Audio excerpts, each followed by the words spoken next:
La ilegalidad y el atropello consumado con la inhabilitación de María Corina Machado no tiene por qué sorprendernos a los venezolanos. Es parte de una práctica habitual que el gobierno, en función de su hegemonía política, ha venido consumando progresivamente y que parte precisamente del control institucional, en este caso del control de las autoridades administrativas, como también ha utilizado el sistema de justicia para apresar, para perseguir, para obligar a exiliarse, es decir, la utilización brutal de la fuerza como mecanismo de consolidación del poder.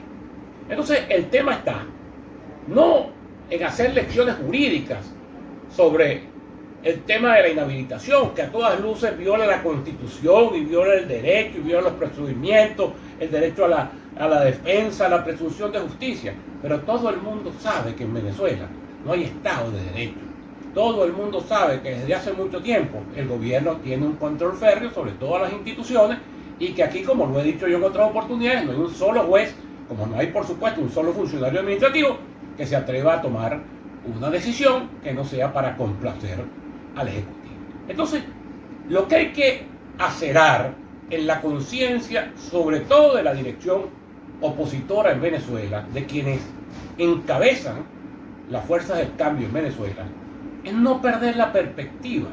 El tema no son las inhabilitaciones, el tema que sigue planteado antes de la inhabilitación de María Corina, después de la inhabilitación de María Corina, es cómo salimos de este gobierno en el 2024. ¿Cómo salimos? Por la única vía posible, que es la vía democrática, que es la vía constitucional, que es la vía cívica y que es el ejercicio del voto contundentemente y masivamente. Por eso, más allá del debate y más allá de mi solidaridad plena con María Corina, que ha sido una dirigente opositora corajuda, más allá de que uno pueda coincidir o disentir de determinadas posiciones suyas, ha sido una mujer muy firme, ha sido una mujer de mucha convicción, de mucho coraje. Pero ahora le toca a la sociedad democrática y le toca al liderazgo, con María Corina quizás en lugar estelar, ver cómo salimos de esto en el 2024. Cómo afirmamos una ruta que rectifique la larguísima cadena de errores que han permitido que este gobierno se prolongue durante 24 años y que nos someta a todos esos atropellos. Es decir, tenemos que pensar con la cabeza, tenemos que pensar con inteligencia, tenemos que anteponer ese interés prioritario de producir un cambio político en Venezuela en el 2024 por encima de cualquier otra consideración. El gobierno actúa provocando, el gobierno actúa buscando la reacción instintiva de rabia, por supuesto que da rabia el atropello, por supuesto que da rabia el abuso, pero esa rabia tiene que llevarnos a una reflexión mucho más trascendental. En Venezuela se habla mucho del ejemplo de Barinas, el caso Barinas, el ejemplo de Barinas, cómo se logró la victoria en Barinas. Bueno, yo quiero recordarle a María Corina, a todos los dirigentes, e incluso a mis propios paisanos barineses, cómo se produjo la victoria en Barinas. En Barinas hubo un atropello peor que el que le acaban de hacer a María Corina, o igual, porque a Freddy Superlano lo dejaron competir y después que ganó las elecciones, le dijeron que estaba inhabilitado. Ahora bien, y en eso hay que darle, lo he dicho 50.000 veces, hay que darle el crédito al propio Freddy Superlano. ¿Qué hizo Freddy Superlano? En vez de coger para la calle, en vez de llamar a la guarimba, en vez de llamar a la abstención, en vez de llamar a la protesta de calle, hizo lo que tenía que hacer, con mucho aplomo, con los pies en la tierra y midiendo muy bien cada uno de los pasos, llamó a sostener la vía electoral y a unificar a todos los barineses para reivindicar esa victoria. Y después, ¿qué hizo Freddy Superlano y qué hizo la dirección opositora en Barinas? Bueno, aguantó todas las provocaciones adicionales. Fueron inhabilitación tras inhabilitación.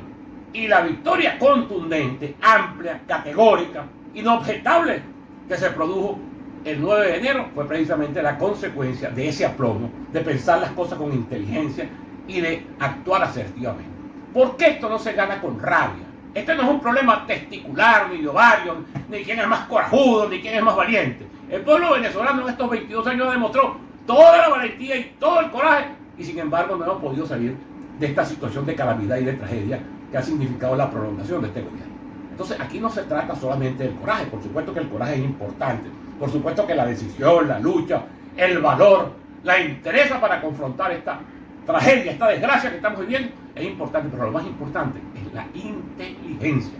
Actuar con pie firme, actuar midiendo el terreno, actuar conociendo eso sobre lo que yo he advertido muchas veces, la naturaleza del adversario al que nos estamos enfrentando, un adversario inescrupuloso, un adversario que ha demostrado que no ahorra ningún género de actitudes brutales, de actitudes provocadoras, para tratar de sacar a sus adversarios precisamente del camino democrático. Entonces, aquí lo que se impone, a propósito de esta barrabasada que acaba de hacer el gobierno con María Corina, es una reflexión colectiva en el liderazgo democrático y afirmar dos cosas muy importantes, que tienen que ser la base de cualquier conducta, porque las conductas aquí hay que irlas midiendo según las circunstancias.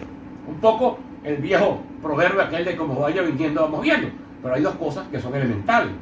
Uno es la afirmación de la ruta electoral. Nadie puede sacar a las fuerzas del cambio, a la ciudadanía venezolana que está obstinada de esta situación, que ha padecido una calamidad social en esta situación, nadie puede sacarnos de la ruta electoral. Y en segundo lugar, el sentido supremo, indispensable de la unidad. Ahora más que nunca se necesita la confluencia, la unidad, la solidez, la voluntad de acción unitaria de todas las fuerzas que se oponen a que esta desgracia, a que esta tragedia, a que esta calamidad que ha vivido el pueblo venezolano se pueda prolongar a partir del 2024. De manera que ahí está la bola. Hay que rechazar contundentemente la inhabilitación, pero no podemos quedarnos ahí. El tema no es la inhabilitación, el tema es cómo salimos de un gobierno que mientras esté en el poder va a imponer no solamente la inhabilitación, la cárcel, la tortura, la persecución, el exilio y todas las formas que viene ejercitando contra las fuerzas democráticas. De manera que esa es mi reflexión, solidarios con María Corina, rechazar de la manera más categórica un procedimiento brutal que no tiene asidero, digamos, en el mundo jurídico, pero estar muy claro que lo más importante es cómo reforzamos la vía democrática para salir de esta tragedia en el 2024.